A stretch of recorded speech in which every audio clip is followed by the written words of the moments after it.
ओम नमो भगवते वासुदेवाय। श्रीमद् भागवत महापुराण तृतीय स्कंध पहला अध्याय। उद्धव और विदुर की भेंट। श्री सुखदेव जी ने कहा, परीक्षित, जो बात तुमने पूछी है वही पूर्व काल में अपने सुख समृद्धि से पूर्ण घर को छोड़कर वन में गए हुए विदुर जी ने भगवान मैत्रेय जी से पूछी थी। जब सर्वेश्वर भगवान श्री कृष्ण पांडवों के दूत बनकर गए थे, तब वे दुर्योधन के महलों को छोड़कर उसी विदुर जी के घर में उसे अपना ही समझकर बिना बुलाए चले गए थे। राजा परीक्षित ने पूछा, प्रभु, यह तो बतलाइए कि भगवान मैत्रेय के साथ विदुर जी का समागम कहां और किस समय हुआ था। पवित्रात्मा विदुर ने महात्मा मैत्रेय जी से कोई साधारण प्रश्न नहीं किया होगा, क्योंकि उसे तो मैत्रेय जी जैसे साधु शिरोमणि ने अभिनंदन पूर्वक उत्तर देकर महिमान्वित किया था। सूत जी कहते हैं, सर्वज्ञ सुखदेव जी ने राजा परीक्षित के इस प्रकार पूछने पर अति प्रसन्न होकर कहा, सुनो। श्री सुखदेव जी कहने लगे, परीक्षित, यह उन दिनों की बात है जब अंधे राजा धृतराष्ट्र ने अन्यायपूर्वक अपने दुष्ट पुत्रों का पालन पोषण करते हुए अपने छोटे भाई पांडु के अनाथ बालकों को लाक्षा भवन में भेजकर आग लगवा दी। जब उनकी पुत्रवधू और महाराज युधिष्ठिर की पटरानी द्रौपदी के केश दुशासन ने भरी सभा में खींचे, उस समय द्रौपदी की आंखों से आंसुओं की धारा बह चली और उस प्रवाह से उसके वक्ष स्थल पर लगा हुआ केसर भी बह चला। किंतु धृतराष्ट्र ने अपने पुत्र को उस कुकर्म से नहीं रोका। दुर्योधन ने सत्यपरायण और भोले भाले युधिष्ठिर का राज्य जुए में अन्याय से जीत लिया और उन्हें वन में निकाल दिया। किंतु वन से लौटने पर प्रतिज्ञानुसार जब उन्होंने अपना न्यायोचित पैतृक भाग मांगा, तब भी मोहवश उन्होंने उन अजात शत्रु युधिष्ठिर को उनका हिस्सा नहीं दिया। महाराज, युधिष्ठिर के भेजने पर जब जगत गुरु भगवान श्री कृष्ण ने कौरवों की सभा में हित भरे सुमधुर वचन कहे जो भीष्मादि सज्जनों को अमृत से लगे, पर कुरुराज ने उनके कथन को कुछ भी आदर नहीं दिया। देते कैसे, उनके तो सारे पुण्य नष्ट हो चुके थे।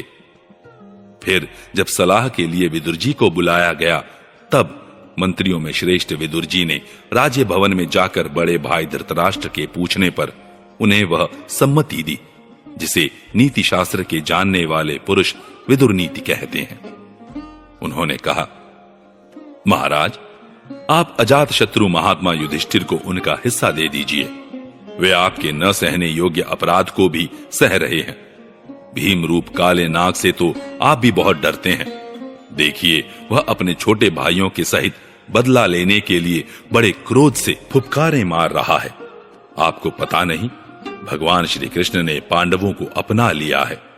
वे यदुवीरों के आराध्य देव इस समय अपनी राजधानी द्वारकापुरी में विराजमान हैं। उन्होंने पृथ्वी के सभी बड़े बड़े राजाओं को अपने अधीन कर लिया है तथा ब्राह्मण और देवता भी उन्हीं के पक्ष में है।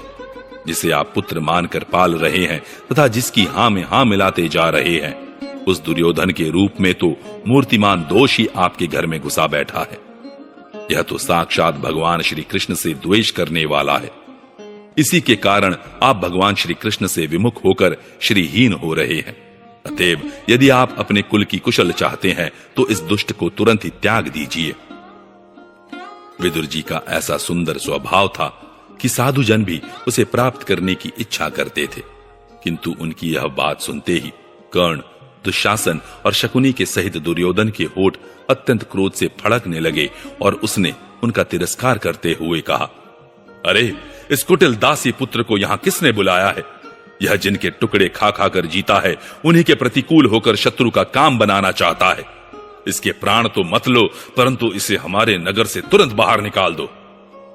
भाई के सामने ही कानों में बाण के समान लगने वाले इन अत्यंत कठोर वचनों से मर्माहत होकर भी विदुर जी ने कुछ बुरा न माना और भगवान की माया को प्रबल समझकर अपना धनुष राजद्वार पर रख वे हस्तिनापुर से चल दिए। कौरवों को विदुर जैसे महात्मा बड़े पुण्य से प्राप्त हुए थे। वे हस्तिनापुर से चलकर पुण्य करने की इच्छा से भूमंडल में तीर्थपाद भगवान के क्षेत्रों में विचरने लगे, जहां श्रीहरि, ब्रह्मा, रुद्र, अनंत आदि अनेकों मूर्तियों के रूप में विराजमान है। जहां जहां भगवान की प्रतिमाओं से सुशोभित तीर्थ स्थान नगर, पवित्र वन, पर्वत, निकुंज और निर्मल जल से भरे हुए नदी सरोवर आदि थे, उन सभी स्थानों में वे अकेले ही विचरते रहे। वे अवधूत वेश में स्वच्छंदता पूर्वक पृथ्वी पर विचरते थे, जिससे आत्मीय जन उन्हें पहचान न सके। वे शरीर को सजाते न थे, पवित्र और साधारण भोजन करते, शुद्ध वृत्ति से जीवन निर्वाह करते, प्रत्येक तीर्थ में स्नान करते, जमीन पर सोते और भगवान को प्रसन्न करने वाले व्रतों का पालन करते रहते थे।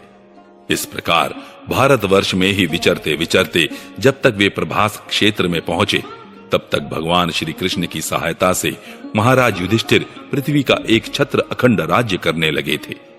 वहां उन्होंने अपने कौरव बंधुओं के विनाश का समाचार सुना, जो आपस की कलह के कारण परस्पर लड़ भिड़ कर उसी प्रकार नष्ट हो गए थे, जैसे अपनी ही रगड़ से उत्पन्न हुई आग से बांसों का सारा जंगल जलकर खाक हो जाता है। यह सुनकर वे शोक करते हुए चुपचाप सरस्वती के तीर पर आए। वहां उन्होंने त्रित, उष्णा, मनु, पृथु, अग्नि, असित, वायु, सुदास, गौ, गुह और श्राद्ध देव के नामों से प्रसिद्ध 11 तीर्थों का सेवन किया।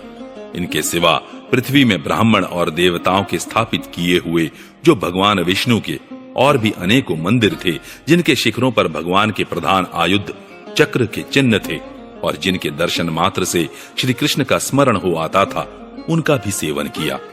वहां से चलकर वे धन धान्य पूर्ण सौराष्ट्र, सौवीर, मत्स्य और कुरुजांगल आदि देशों में होते हुए जब कुछ दिनों में यमुना तट पर पहुंचे, तब वहां उन्होंने परम भागवत उद्धव जी का दर्शन किया। भगवान श्री कृष्ण के प्रख्यात सेवक और अत्यंत शांत स्वभाव थे। वे पहले बृहस्पति जी के शिष्य रह चुके थे। विदुर जी ने उन्हें देखकर प्रेम से गाढ़ आलिंगन किया और उनसे अपने आराध्य भगवान श्री कृष्ण और उनके आश्रित अपने स्वजनों का कुशल समाचार पूछा। विदुर जी कहने लगे, उद्धव जी, पुराण पुरुष बलराम जी और श्री कृष्ण ने अपने ही नाभि कमल से उत्पन्न हुए ब्रह्मा जी की प्रार्थना से इस जगत में अवतार लिया है। वे पृथ्वी का भार उतार कर सबको आनंद देते हुए अब श्री वसुदेव जी के घर कुशल से रह रहे हैं ना? प्रियवर, हम कुरुवंशियों के परम सुहृद और पूज्य वसुदेव जी, जो पिता के समान उदारता पूर्वक अपनी कुंती आदि बहनों को उनके स्वामियों का संतोष कराते हुए उनकी सभी मनचाही वस्तुएं देते आए हैं, आनंद पूर्वक है ना? प्यारे उद्धव जी, यादवों के सेनापति वीरवर प्रद्युम्न जी तो प्रसन्न है ना, जो पूर्व जन्म में कामदेव थे तथा जिन्हें देवी रुक्मणी जी ने ब्राह्मणों की आराधना करके भगवान से प्राप्त किया था।